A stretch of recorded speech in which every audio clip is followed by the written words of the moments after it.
नमस्कार विद्यार्थी मित्रांनो, शुभ्रारंजन IAS स्टडी पुणेमध्ये आपले सर्वांचं स्वागत आहे। बघा, राज्यसेवा पूर्व परीक्षा 2025 चा पेपर झालेला आहे आणि या पेपरमध्ये इतिहास या विषयाचे बघा एकूण 15 प्रश्न विचारलेले होते आणि या 15 प्रश्नांचं जर आपण विश्लेषण किंवा त्याची संभाव्य उत्तरं आपण या आजच्या याच्यामध्ये पाहणार आहोत। तर बघा की आयोगाची अधिकृत जी काही उत्तरं आहेत तर ती काही दिवसांमध्ये आपल्याला मिळून जातीलच, परंतु संभाव्य उत्तरे काय असू शकतात आणि एकूणच राज्यसेवेमध्ये इतिहास या विषयाचे प्रश्न कशा प्रकारे विचारले होते, त्या प्रश्नांचं स्वरूप कशा पद्धतीने होतं किंवा प्रश्न विचारण्याची जी काही पॅटर्न आहे तर तो काही बदललेला आहे का किंवा पॅटर्न नेमका कसा होता, तर ह्या सगळ्या गोष्टींची आपण चर्चा करणार आहोत आणि आपण सखोल विश्लेषण करत त्याची संभाव्य उत्तरं काय असतील तर या सगळ्या गोष्टींचा आपण आढावा घेणार आहोत। आता बघा की इतिहासाचे जे एकूण जे 15 प्रश्न होते त्या प्रश्नांचं स्वरूप अगदी क्लिअर होतं। बघा की काही प्रश्न हे अतिशय सोपे होते आणि काही प्रश्न हे अतिशय फॅक्च्युअल होते। आता जे सोपे होते तर त्याच्यामध्ये तुमचा जो काही बेसिक अभ्यास आहे तर त्या बेसिक अभ्यासाच्या जोरावरती अगदी लॉजिकच्या जोरावरती सुद्धा तुम्ही त्याची उत्तर देऊ शकत होता आणि काही प्रश्न जे आहेत ना तर ते प्रश्न अतिशय फॅक्च्युअल होते, त्याच्यामध्ये तुम्हाला ते माहीत असणंच अपेक्षित आहे। त्यामुळं इतिहासाचा जो म्हणजे प्रश्न विचारण्याची जी पद्धत होती बघा यावेळेची ती पद्धत थोडीशी आपल्याला बदललेली दिसून येते, परंतु प्रश्नांची जी संख्या आहे ती मागील वर्षासारखंच आपल्याला 15 प्रश्न या ठिकाणी दिसतात। पण प्रश्न जर आपण बघितलं तर जवळपास जे काही 4 मुख्य घटक मानले जातात इतिहासाबद्दल त्या 4ही घटकांवरती यावर्षी प्रश्न आलेले आपल्याला दिसतात।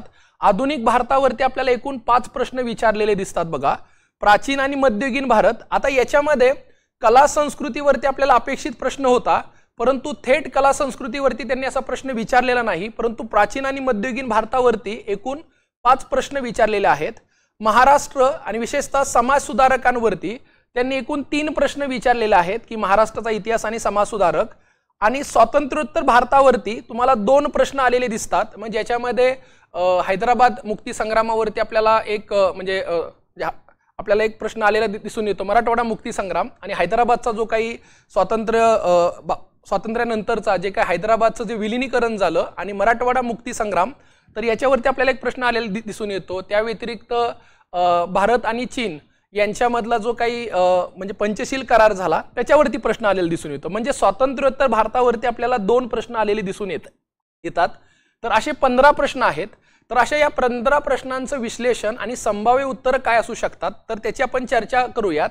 आयोगाची अधिकृतरित्या जी काय की आहे तर ती तुम्हाला मिळून जाईल, सोबत याची सुद्धा तुम्हाला सविस्तर अशी जी PDF आहे तर ती आपल्या शुभ्रारंजन IAS स्टडी पुणे त्या टेलिग्राम चॅनलवरती तुम्हाला ती उपलब्ध करून दिली जाईल।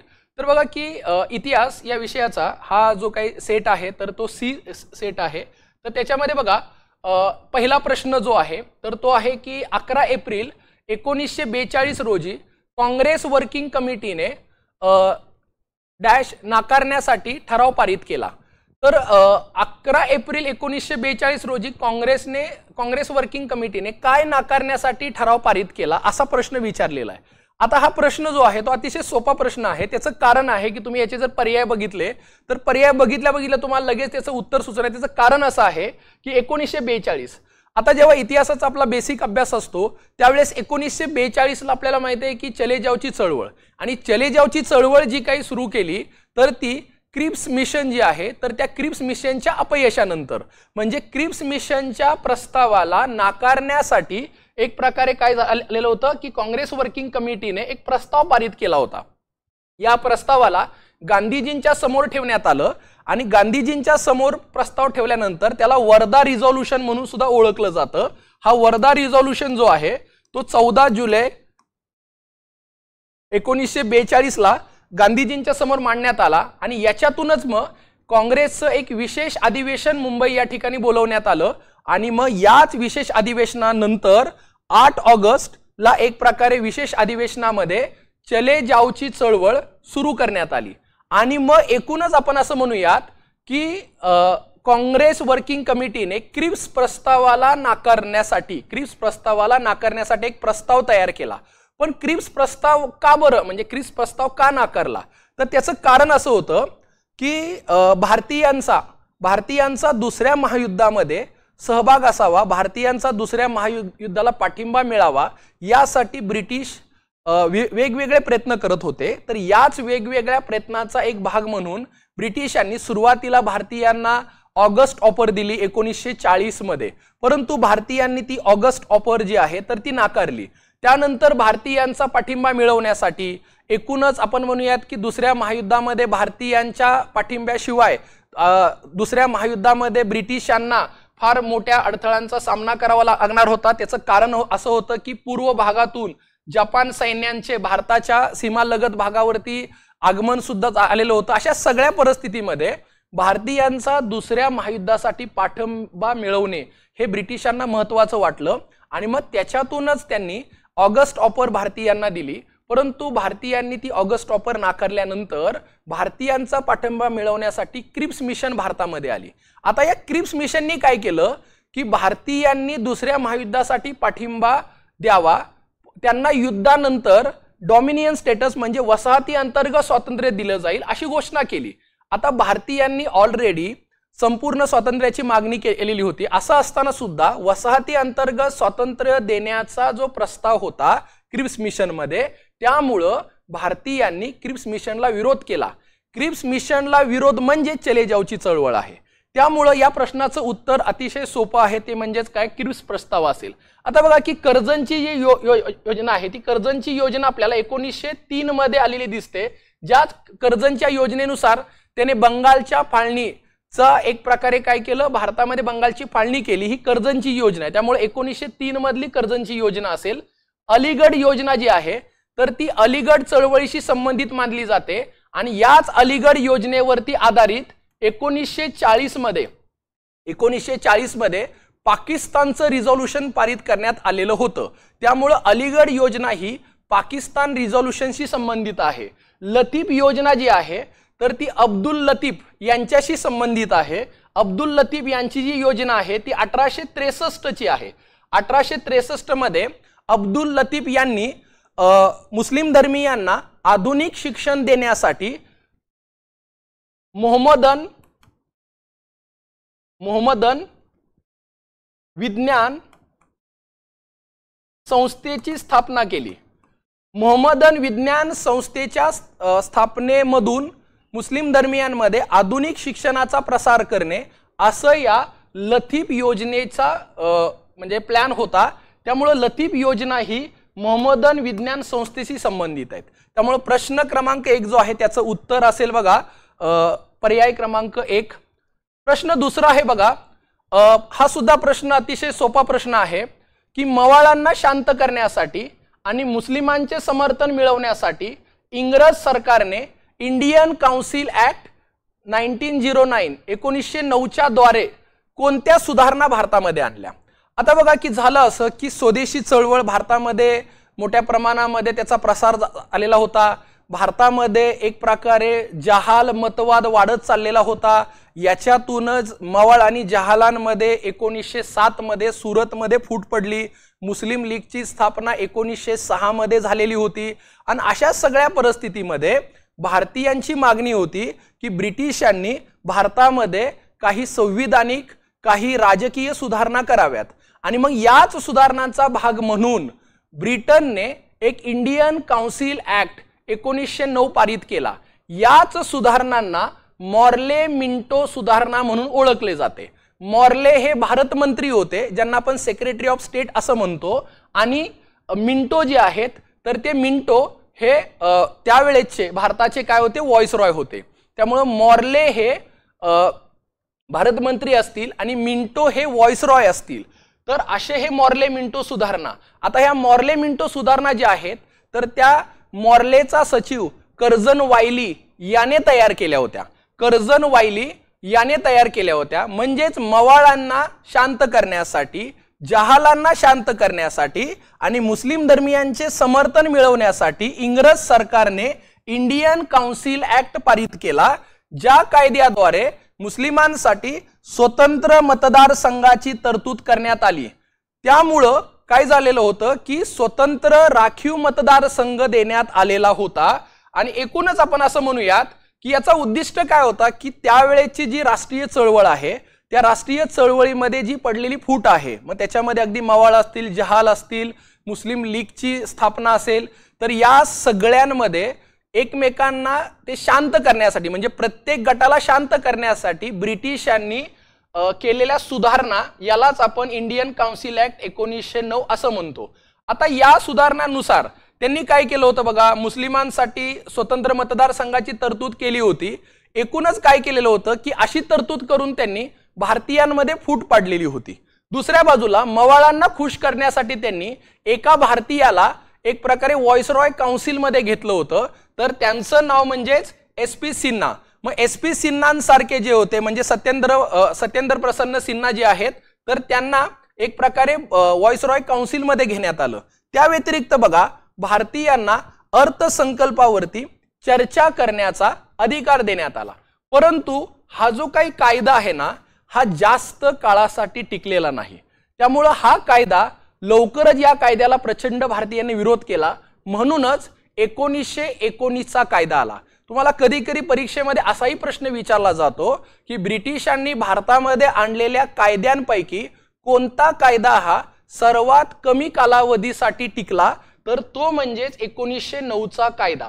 परंतु याच कायद्याला मॉर्ले मिंटो कायदा म्हणून सुद्धा ओळखलं जातं, मॉर्ले मिंटो सुधारणा म्हणून सुद्धा ओळखलं जातं। आता ह्या अगदी सिंपल म्हणजे हा प्रश्न अतिशय सोपा आणि सिंपल प्रश्न होता बघा। बाकीचं जर तुम्ही म्हणाल तर हा 1919चं हे असेल। नागरी सेवा सुधारणा ज्या आहेत तर त्या अगदीच 1886 पासून भारतामध्ये सुरू होत्या। भारतीय शिक्षण सुधारणा आता वेगवेगळ्या कालावधीमध्ये भारतामध्ये वेगवेगळ्या सुधारणा झाल्या, त्यामुळे हा प्रश्न अतिशय स्ट्रेट फॉरवर्ड आणि सोपा प्रश्न होता। त्याचं उत्तर असेल पर्याय क्रमांक 1 असेल बघा। त्याच्यानंतर हा प्रश्न आहे, हा थोडासा प्रश्न फॅक्च्युअल आहे आणि हा प्रश्न आपल्या रेग्युलर वाचनामध्ये बऱ्याच वेळा येत नाही। परंतु हा प्रश्न काय बघा की सुधारकांना आपले आई वडील, पत्नी, मुली आणि देशबांधव अशा सर्व निकटवर्तीय यांचा विरोध पत्करून जगण्याचा प्रवास करावा लागतो, हे सांगणारे वामनराव माधवराव कोल्हटकर हे समाज सुधारक कोणत्या भागातील होते असा प्रश्न विचारलाय। आता हे जे समाज सुधारक आहेत वामनराव माधवराव कोल्हटकर हे विदर्भातले होते। तर बघा झालं असं की वामनराव माधवराव कोल्हटकर यांचं योगदान काय आहे किंवा हे नेमके कोण होते, तर बघा पंडित विष्णू शास्त्री यांनी स्थापन केलेल्या विधवा विवाह उत्तेजन मंडळी या कामामध्ये वामनराव कोल्हटकर हे सक्रिय झालेले होते। आणि आपण असं म्हणूयात की पंडित विष्णू शास्त्री जे आहेत तर यांच्यानंतर विधवा पुनर्विवाह उत्तेजन मंडळी जे आहेत तर यांचं कामकाज हे वामनराव कोल्हटकर हे पाहत होते। ते कुठल्या भागातून होते, तर त्यावेळेच्या मध्य प्रांतातील भागातील होते। त्यावेळेचा मध्य प्रांत सेंट्रल प्रोव्हिन्सेस म्हणजे आपण असं म्हणूयात की ते विदर्भातले होते। आणि मग त्यांच्याच नेतृत्वाखाली वर्धा या ठिकाणी भरलेल्या अखिल भारतीय विधवा पुनर्विवाह परिषद वर्धा या ठिकाणी भरलेल्या अखिल भारतीय विधवा पुनर्विवाह परिषदेमध्ये त्यांनी विधवा विवाह संस्थेची स्थापना केली। विधवा विवाह संस्थेची स्थापना केली आणि या कामामध्ये त्यांना महर्षी कर्वे यांचं सुद्धा फार मोठं काय मिळाला, पाठिंबा मिळाला। आणि मग त्यावेळेस या अखिल भारतीय विधवा पुनर्विवाह परिषदेमध्ये बोलत असताना या सभेमध्ये वर्धा या ठिकाणी भरलेल्या सभेमध्ये बोलत असताना वामनराव माधवराव कोल्हटकर म्हणाले होते की सुधारकांना आपले आई वडील, पत्नी, मुली आणि देशबांधव अशा सर्व निकटवर्तीयांचा विरोध पत्करून जगण्याचा प्रवास करावा लागतो। असे हे वामनराव माधवराव कोल्हटकर विदर्भामधून होते। त्यामुळे पर्याय क्रमांक काय असेल याचं उत्तर पर्याय क्रमांक 1 असेल। त्यानंतर बघा हा मध्ययुगीन भारतावरती असणारा प्रश्न आहे। आता हा प्रश्न एक्सपेक्टेड होता, त्याचं कारण असं आहे की NCERTचा जो काही सिलेबस आहे, NCERT मध्ये जे काही बदल करण्यात आले त्यामुळे हा एक्सपेक्टेड प्रश्न होता की मध्ययुगीन काळातील न्याय व्यवस्थेतील शिक्षा आणि शिक्षेचे स्वरूप यांच्या अचूक जोड्या जुळवा असा हा प्रश्न आहे। आता याच्यामध्ये बघा की मुघल कायदे जे आहेत तर या मुघल कायद्याचे स्रोत कोणते मानले जातात, तर N.A. अकबरी जे अकबराच्या काळातील अबुल फजल यांनी लिहिलेलं हे एक पुस्तक असेल की N.A. अकबरी।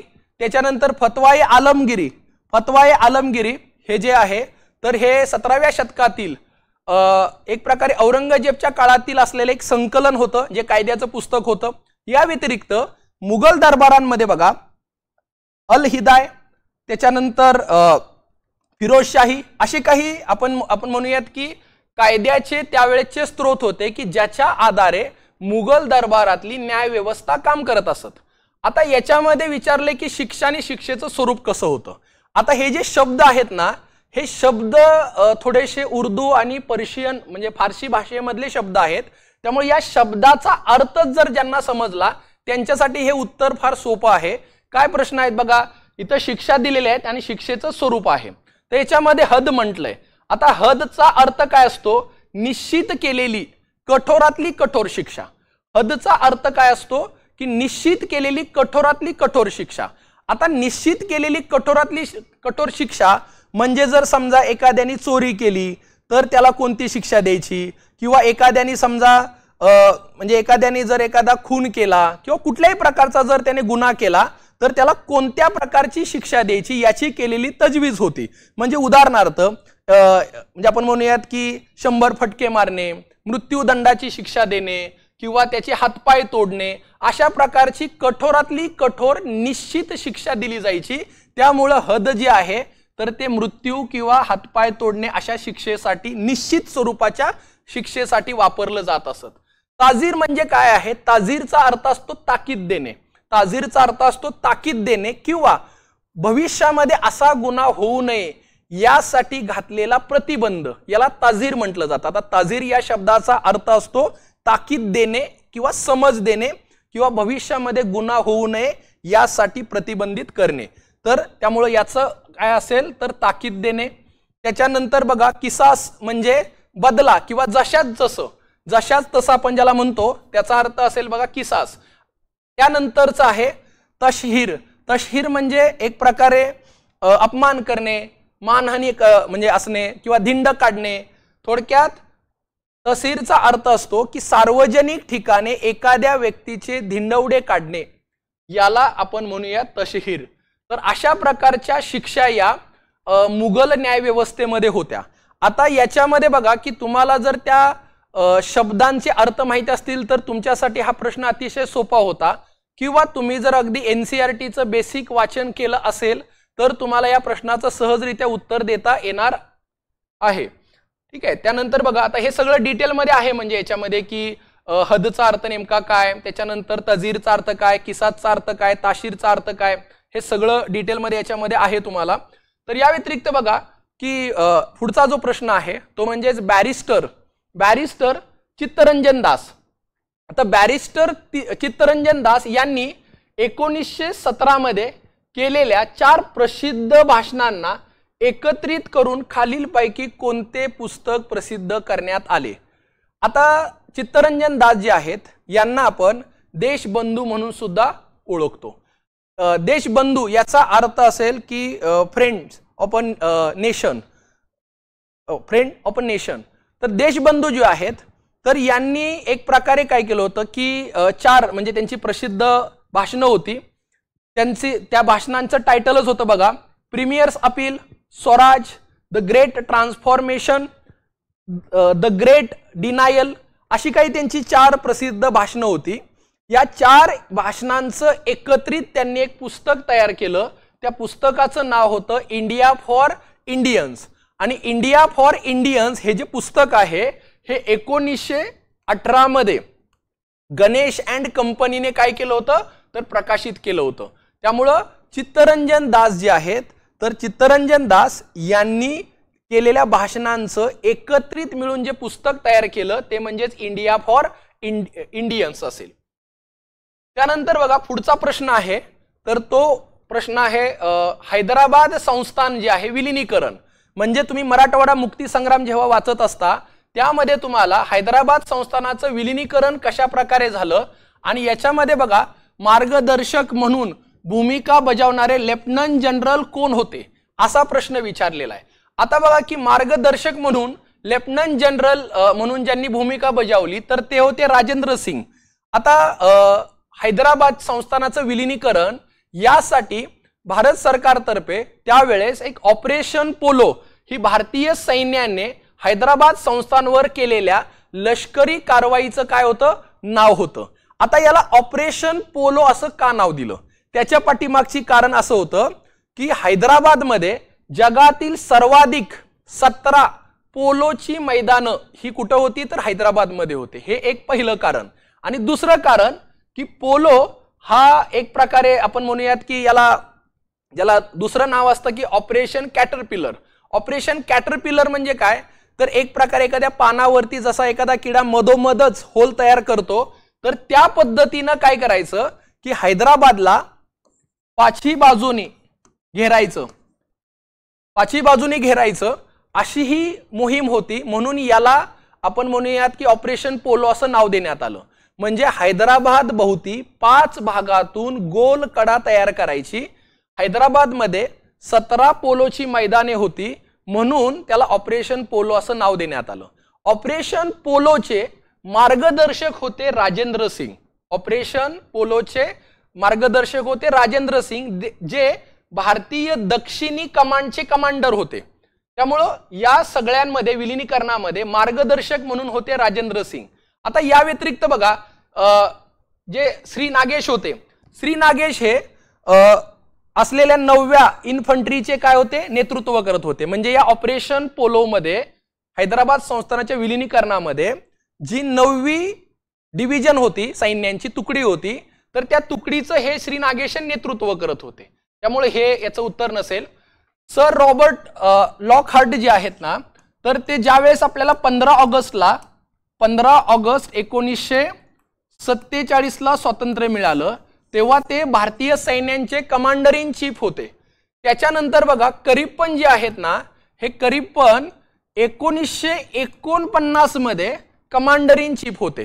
त्यामुळं करिप्पन हे 1949 मध्ये असतील आणि लॉकहार्ट जे आहेत ते 1947 मध्ये होते. आणि मराठवाडा मुक्ती संग्राम हैदराबाद संस्थानाचं विलिनीकरण जे आहे, तर ती राजेंद्र सिंग यांच्या मार्गदर्शनाखाली झालेलं होतं. त्यामुळे याचं उत्तर असेल पर्याय क्रमांक 2. प्रश्न क्रमांक 7 आहे बघा की मुघल बादशाह अकबराने इसवी सन 1584 मध्ये खान-ए-खानन ही पदवी कोणाला दिली. आता मुघल बादशाह अकबराने खान-ए-खानन ही जी पदवी आहे, याचा अर्थ खानांचा खान किंवा प्रभूचा प्रभू असा त्याचा अर्थ असतो. खानांचा खान किंवा प्रभूंचा प्रभू असा होतो, जो एक सैन्यांमधला सर्वश्रेष्ठ मानला जातो, जो दरबारामधला सर्वश्रेष्ठ पदवी मानली जाते. त्यामुळं सर्वश्रेष्ठींमधला सर्वोच्च दर्जा म्हणून ओळखला जातो. असा हा किताब खान-ए-खाननचा किताब अब्दुल रहीम यांना देण्यात आलेला होता. अब्दुल रहीम जे आहेत, तर ते एक प्रमुख कवी, लष्करी नेता, अकबराच्या दरबारातील 9 मंत्र्यांपैकी, ज्याला आपण 9 रत्ने म्हणून ओळखतो, तर अकबराच्या दरबारातील 9 रत्नांपैकी एक असणारा अब्दुल रहीम, तो बहिराम खानचा मुलगा होता. आता बहिराम खान जे आहेत बघा, अकबर जो आहे हा पानिपतच्या दुसऱ्या लढाईनंतर सिंहासनावरती आला. त्यावेळेस अकबराचं वय 14 वर्ष होतं. मग असा हा 14 वर्षाचा जो अकबर आहे, याचे मार्गदर्शक म्हणून जर कोण होते, तर ते बैराम खान होते. आणि याच बैराम खानांचा मुलगा म्हणजेच कोण, अब्दुल रहीम. तर या अब्दुल रहीम याला खान-ए-खानन हा किताब देण्यात आलेला होता. त्यामुळे आपण असं म्हणूयात, आता हा किताब देण्यापाठीमागची पण एक स्टोरी आहे. ते म्हणजेच काय की गुजरात भागातील बंड यशस्वीरित्या मोडीत काढण्यामध्ये अब्दुल रहीम यांची महत्वाची भूमिका होती. म्हणून त्यांना अकबराने दरबारातील सर्वश्रेष्ठ पद बहाल केलं. असं हे अब्दुल रहीम यांना खान-ए-खानन. त्यामुळे पर्याय क्रमांक 3 हे याचं उत्तर असेल. त्यानंतर बघा पुढचा प्रश्न आहे, सन 1877 मध्ये भरलेल्या महान दिल्ली दरबाराचे वर्णन भारतीय संसद म्हणून कोणी केले. आता दिल्ली दरबार, भारतामध्ये ब्रिटिशांनी एकूण 3 शाही दिल्ली दरबार काय केले होते, आयोजित केले होते. पहिला दिल्ली दरबार जो आहे, तर लॉर्ड लिटनच्या काळामध्ये 1877 ला भरलेला होता. दुसरा दिल्ली दरबार लॉर्ड कर्झनच्या काळामध्ये 1903 ला भरलेला होता.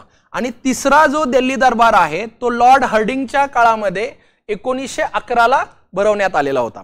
आता दिल्ली दरबार का भरवले जायचे, तर एकूणच आपल्याला इतिहासामध्ये असं दिसून येतं, ज्या ज्या वेळेस ब्रिटिशांना काही महत्त्वपूर्ण निर्णय घ्यायचा असत, भारतीयांच्या विरोधातला निर्णय घ्यायचा असत, त्यावेळेस त्यांनी दिल्ली दरबाराचं आयोजन केलेलं आपल्याला दिसून येतं।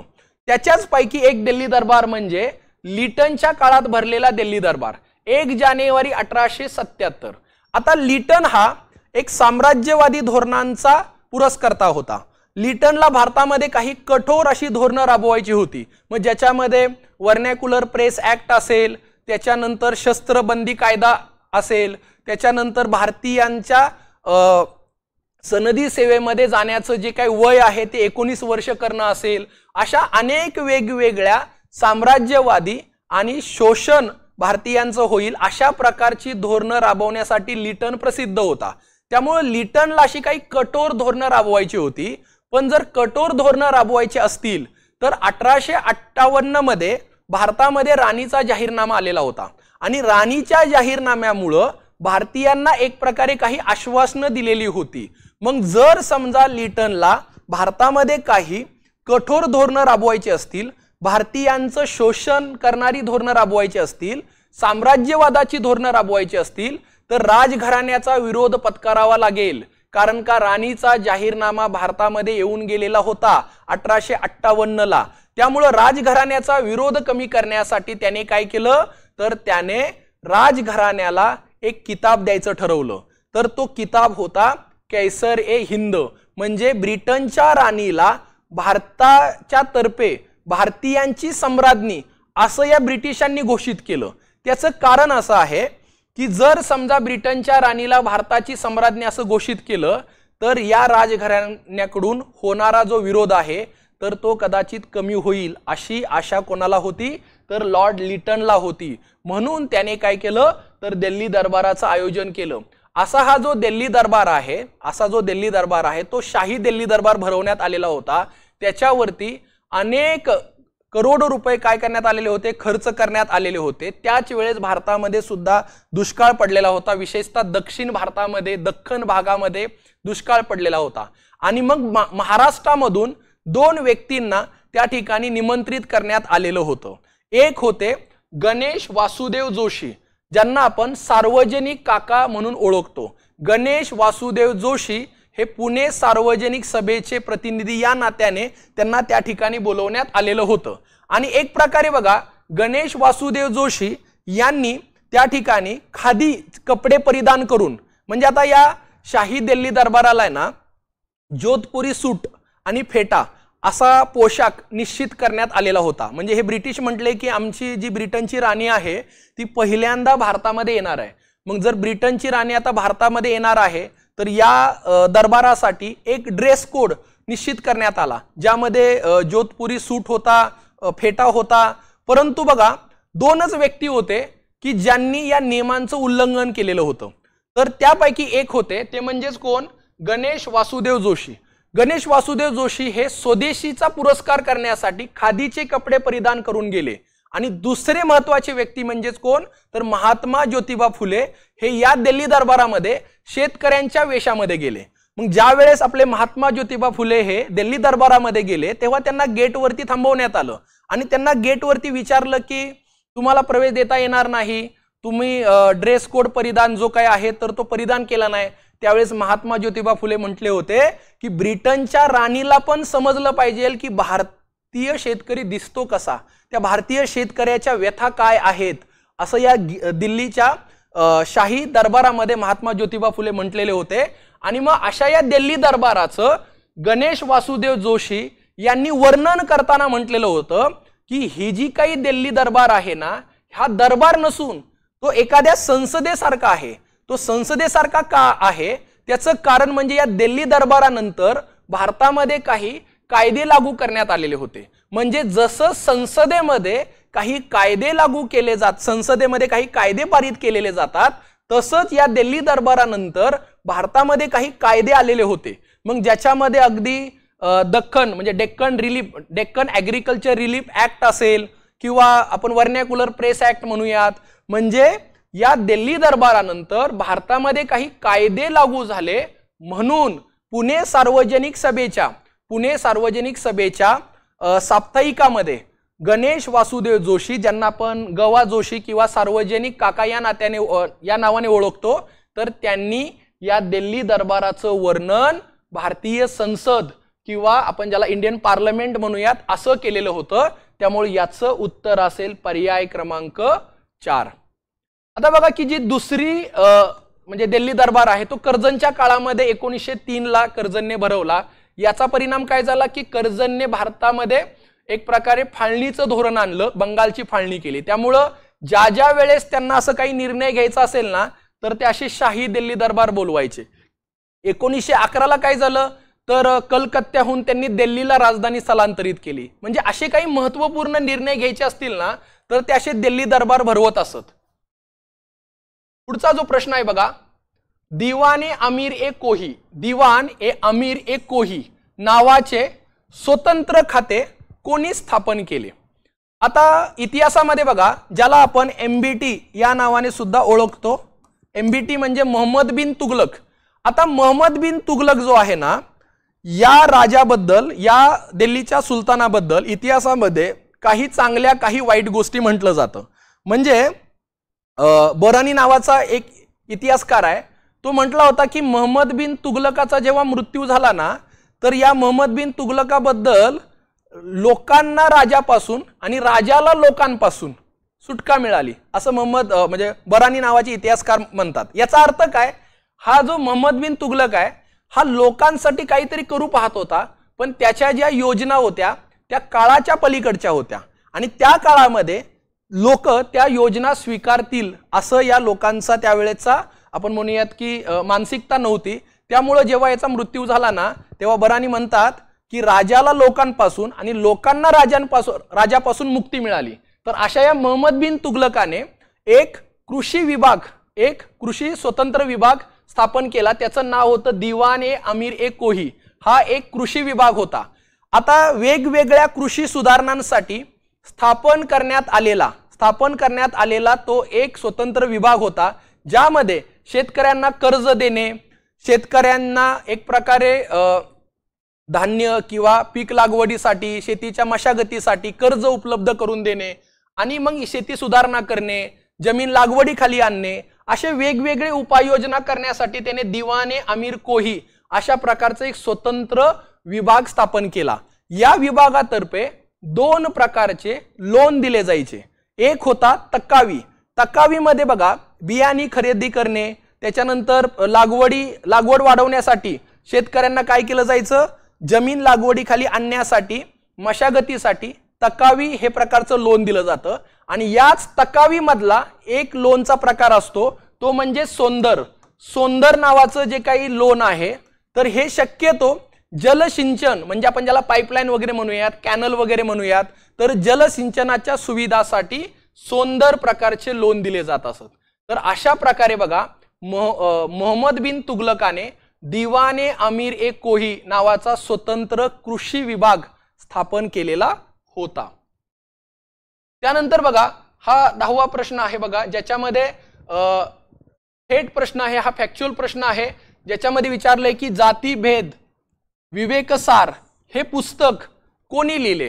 तर हे पुस्तक तुकाराम तात्या पडवळ यांनी हे पुस्तक लिहिलं. जातीभेद विवेकसार याचा अर्थ जातीच्या व्यवस्थेवरील विचार. जातीभेद विवेकसार याचा अर्थ जातीच्या व्यवस्थेवरील विचार. हे पुस्तक तुकाराम तात्या पडवळ यांनी एक हिंदू या टोपण नावाने हे पुस्तक लिहिलं. आणि हे पुस्तक, या पुस्तकाची 1882 मध्ये दुसरी आवृत्ती स्वतःच्या खर्चाने जर कोणी प्रकाशित केली असेल तर ते म्हणजे महात्मा ज्योतिबा फुले. त्यामुळे महात्मा ज्योतिबा फुले यांनी याची दुसरी आवृत्ती स्वतःच्या खर्चाने प्रकाशित केलेली होती. त्यामुळं जातीभेद विवेकसार याचे मूळ लेखक होते तुकाराम तात्या पडवळ. टोपण नाव होतं एक हिंदू आणि याच नावाने त्यांनी प्रथम आवृत्ती काय केली होती, प्रकाशित केली होती. परंतु दुसऱ्या आवृत्तीमध्ये त्यांचं नाव तुकाराम तात्या पडवळ असं महात्मा ज्योतिबा फुले यांनी या दुसऱ्या आवृत्तीमध्ये त्यांचं नाव टाकलेलं होतं. त्यामुळे पहिल्या आवृत्तीमध्ये नाव काय होतं, एक हिंदू या टोपण नावाने. दुसऱ्या आवृत्तीमध्ये नाव होतं तुकाराम तात्या पडवळ, जे 1882 मध्ये प्रकाशित झालं. त्यामुळे या प्रश्नाचं उत्तर असेल पर्याय क्रमांक 2. त्यानंतर बघा 11वा प्रश्न आहे, पंचशील तत्वाचा पुरस्कार प्रथम भारत व चीन या देशांनी केला तेव्हा भारताचे पंतप्रधान व चीनचे पंतप्रधान कोण होते. आता हा जो प्रश्न आहे हा जितका सोपा आहे तितका तुम्हाला अवघड पण वाटणार आहे. त्याचं कारण असं आहे की आपण पंचशील कराराबद्दल ऐकलेलं असतं की हिंदी चीनी भाई भाई, परंतु त्याच्यामध्ये पंतप्रधान चीनचे कोण आहेत हे आपण लक्षात ठेवायचा कधी प्रयत्न केलेला नसतो. परंतु त्यावेळेस बघा पंचशील तत्व स्वीकारताना भारताचे पंतप्रधान पंडित जवाहरलाल नेहरू होते आणि चीनचे पंतप्रधान जे आहेत ते झोहू एनलाई होते. झोहू एनलाई होते. हा करार 29 एप्रिल 1954 रोजी तिबेट प्रदेशाच्या संदर्भात भारत आणि चीन यांच्यामध्ये झाला. नवी दिल्ली येथे या करारावरती काय करण्यात आल्या, स्वाक्षरी करण्यात आल्या. त्यावेळेचे पंतप्रधान पंडित जवाहरलाल नेहरू आणि चीनचे पंतप्रधान झोहू एनलाई किंवा त्यांनाच दुसऱ्या नावाने ओळखलं जातं ते म्हणजेच काय चाऊ एनलाइन असं सुद्धा प्रोनाउन्स केलं जातं. त्यामुळं या करारावरती बघा भारताचे पंतप्रधान आणि चीनचे पंतप्रधान यांच्या काय होत्या, सह्या होत्या. त्यामुळे याचं उत्तर असेल पर्याय क्रमांक 4 फक्त अ. मग याच्यामध्ये तरतुदी कोणत्या होत्या, तर 5 तरतुदी होत्या. कोणत्या 5 तरतुदी होत्या, एकमेकांच्या सार्वभौम आणि प्रादेशिक अखंडतेचा आदर करणे, एकमेकांवरती आक्रमण न करणे, एकमेकांच्या अंतर्गत बाबींमध्ये हस्तक्षेप न करणे, समानता आणि परस्पर लाभ आणि शांततापूर्ण सह अस्तित्व मान्य करणे. असा पंचशील करार हा भारत आणि चीन यांच्यामध्ये झाला होता. भारताचे पंतप्रधान पंडित जवाहरलाल नेहरू आणि चाऊ एनलाय जे आहेत तर यांच्यामध्ये हा करार झाला. त्यामुळे याचं उत्तर असेल पर्याय क्रमांक 4. विधवा वपन अनाचार हे पुस्तक कोणी लिहिलं, तर विधवा वपन अनाचार हे पुस्तक व्यंकटेश रंगो कट्टी यांनी हे पुस्तक लिहिलं. व्यंकटेश रंगो कट्टी यांनी हे पुस्तक लिहिलं. त्यामुळे याचं उत्तर असेल पर्याय क्रमांक 1. पर्याय क्रमांक 1 हे या प्रश्नाचं काय असेल, उत्तर असेल. आता बघा की परंपरागत समाजामध्ये विधवांचे प्रश्न हे बालविवाह, सती, केशवपन यांसारख्या अनिष्ट रूढींशी निगडीत असल्याने मानवतेच्या व नैतिकतेच्या दृष्टिकोनातून विधवा स्त्रियांच्या समस्या हाताळणे आवश्यक आहे. त्या दृष्टीने 19व्या शतकामध्ये काही महत्त्वाच्या विचारवंतांनी, महत्त्वाच्या नवशिक्षित सुधारकांनी जोरदार प्रयत्न केले, ज्यामध्ये बघा केशवपनाच्या विरोधामध्ये चळवळ सुरू केली आणि याच्यामध्ये आघाडीवरती होते ते म्हणजे व्यंकटेश रंगो कट्टी, ज्यांनी या केशवपनाच्या विरोधामध्ये विधवा वपन अनाचार हे पुस्तक लिहिलं. आता या सगळ्यासाठी त्यांना प्रेरणा होती ती म्हणजेच महात्मा ज्योतिबा फुले यांनी तळेगाव दाभाडे या ठिकाणी नाभिकांचा जो काही संप घडवून आणलेला होता, तर याच्यापासून प्रेरित होऊन व्यंकटेश रंगो कट्टी यांनी हे पुस्तक लिहिलेलं होतं. पुढचा प्रश्न आहे बघा, या ठिकाणी राजे दिलेले आहेत आणि त्यांची राजघराणी. आता या वर्षी चोला घराण्यावरती प्रश्न एक्सपेक्टेड होता. त्यामुळं त्यात सुद्धा ज्याला आपण राज्यकर्ते चोल म्हणतो, तर राज्यकर्ते चोलांबद्दल या वर्षी प्रश्न एक्सपेक्टेड होता. त्यामुळे राज्यकर्ते चोल. आता बघा की असे जे प्रश्न असतात ना जोड्या जुळवा, हे प्रश्न एक जरी तुम्हाला माहित असेल तरी तुम्हाला त्याचं उत्तर सहजरित्या देता येईल. आता याच्यामध्ये बघा चोल राजघराण्याचा संस्थापक मी म्हटलं होतं की हा प्रश्न एक्सपेक्टेड आहे. त्यामुळं राज्यकर्ते जे चोल आहेत, 2 प्रकारचे चोल राज होऊन गेले, एक संगम चोल आणि राज्यकर्ते ज्याला आपण शाही चोल म्हणून सुद्धा ओळखले जाते. तर हे जे काही चोल राजघराणा आहे याचे संस्थापक होता विजय राजा, ज्याला आपण विजयालय म्हणून सुद्धा ओळखलं जातं. सो विजयालय जो आहे हा चोल साम्राज्याचा संस्थापक होता. चोल साम्राज्याचा संस्थापक विजयालय. आता जर एक जरी यातलं माहित असेल तरी आपलं उत्तर बरोबर येणार आहे, ते म्हणजे पर्याय क्रमांक 2. मग हा जो चोल राजा आहे जो संस्थापक होता तो इसवी सन 850 ते 870 या काळामध्ये तो सुरुवातीला पल्लव घराण्याचा सामंत होता, परंतु नंतर त्याने तंजावर भाग जिंकून नवीन अशा शाही चोल घराण्याची काय केली तर स्थापना केली। त्यामुळे हा संस्थापक होता। या व्यतिरिक्त बघा की राजा आदित्य जो आहे हा विजयालयाचा मुलगा आहे, त्यामुळे हा एक चोल राजाच होता। राजा आदित्य वन म्हणून ओळखलं जातं, जो विजयालयाचा मुलगा होता, जो पुढे विजयालयाचा मुलगा म्हणून या चोल राजाचा म्हणजे चोल राज्याचा राजा म्हणून त्याने काम पाहिलेलं आहे। आता त्याने पल्लवांवरती सुद्धा विजय मिळवलेला होता। इतकंच नाही तर त्याने पश्चिम गंग नावाचे जे राज्यकर्ते होते तर त्यांच्यावरती पण विस्तार, म्हणजे चोल साम्राज्याचा संस्थापक होता विजयालय आणि त्याचा मुलगा आदित्य याने चोल घराण्याचा विस्तार केला। त्यामुळे त्याचं उत्तर असेल हे। त्याच्यानंतर बघा अपराजित नावाचा जो राजा आहे किंवा त्याला अपराजिता वर्मन म्हणून ओळखलं जातं। अपराजिता वर्मन जो आहे हा पल्लवांचा राजा होता, ज्याने एक प्रकारे आपण असं म्हणूयात की पल्लवांच्या काळामध्ये विस्तार करायचा प्रयत्न केला, त्यामुळे त्याला अपराजिता म्हणून सुद्धा ओळखलं जातं। त्यामुळे हा पल्लवांचा राजा आहे। आणि राजा भोज जो आहे तर तो गुर्जर, ज्याला आपण गुर्जर घराणं म्हणूया, गुर्जर प्रतिहार घराणं म्हणूयात, किंवा त्यालाच इतिहासामध्ये मिहिर भोज म्हणून सुद्धा ओळखलं जातं। तर अशा रीतीने याचं उत्तर असेल मग पर्याय क्रमांक 2। आता याच्यामध्ये चोल राजा जरी माहित असेल तरी तुमचं उत्तर बरोबर येणार आहे। त्यानंतर बघा पुढचा प्रश्न आहे की कृष्णदेवराय यांच्याशी संबंधित आहे। प्रश्न विचारलाय की कृष्णदेवराय यांच्या संबंधित खालील योग्य विधाने कोणती। विजयनगराचे जो साम्राज्य आहे सत्ताधीश कृष्णदेवराय हे एक महान लेखक होते। त्यांनी अमुक्त माल्यदा हा एक संग्रह लिहिला, अमुक्त माल्यदा नावाचा संग्रह लिहिला। त्यामुळे पहिलं वाक्य काय आहे तर बरोबर आहे, पहिलं वाक्य बरोबर आहे की कृष्णदेवराय हे एक कुशल विद्वान होते आणि त्यांच्या काळामध्ये तेलुगू भाषेमध्ये त्यांनी अमुक्त माल्यदा हा ग्रंथ म्हणजे हा काव्य ग्रंथ लिहिला। तर त्याचं पहिलं स्टेटमेंट बरोबर असेल। दुसरं आंध्र भोज, अभिनव भोज असे या राजा संबोधले जात असत, तर हेही वाक्य काय आहे बरोबर आहे। म्हणजे आंध्र भोज, अभिनव भोज अशा वेगवेगळ्या पदव्या त्यांना दिलं जातं। त्याचं कारण असं होतं की यांच्या काळामध्ये कला, साहित्य, त्या व्यतिरिक्त स्थापत्य कला, राजदरबार अशा वेगवेगळ्या गोष्टींचा एक प्रकारे तो सुवर्ण काळ होता आणि कृष्णदेवरायाच्या काळामध्ये तो एक अभिनव प्रयोग करण्यामध्ये तो प्रसिद्ध होता, म्हणून त्याला अभिनव भोज म्हणून सुद्धा ओळखलं जातं। अशा या वेगवेगळ्या नावासहित त्याला आंध्र पितामहा म्हणून सुद्धा ओळखलं जातं। त्यामुळं हे दुसरं वाक्यही बरोबर आहे। पेदाना हा महान तेलुगू कवी कृष्णदेवरायाच्या दरबारात होता, हेही वाक्य बरोबर आहे। कृष्णदेवरायाच्या दरबारामध्ये जे वेगवेगळे दिग्गज होते, वेगवेगळे विद्वान होते, ज्याला आपण अष्टदिग्गज असं म्हटलं जातं, ज्यांना आपण 8 महान विद्वान म्हणून ओळखले जातं। तर त्याच्यापैकी पेदाना हा एक तेलुगू कवी हा कृष्णदेवरायाच्या दरबारामध्ये होता। त्याच व्यक्तीने, पेदाना नावाच्याच व्यक्तीने कृष्णदेवरायाला आंध्र कविता पितामहा असा किताब पदवी अशी दिलेली होती।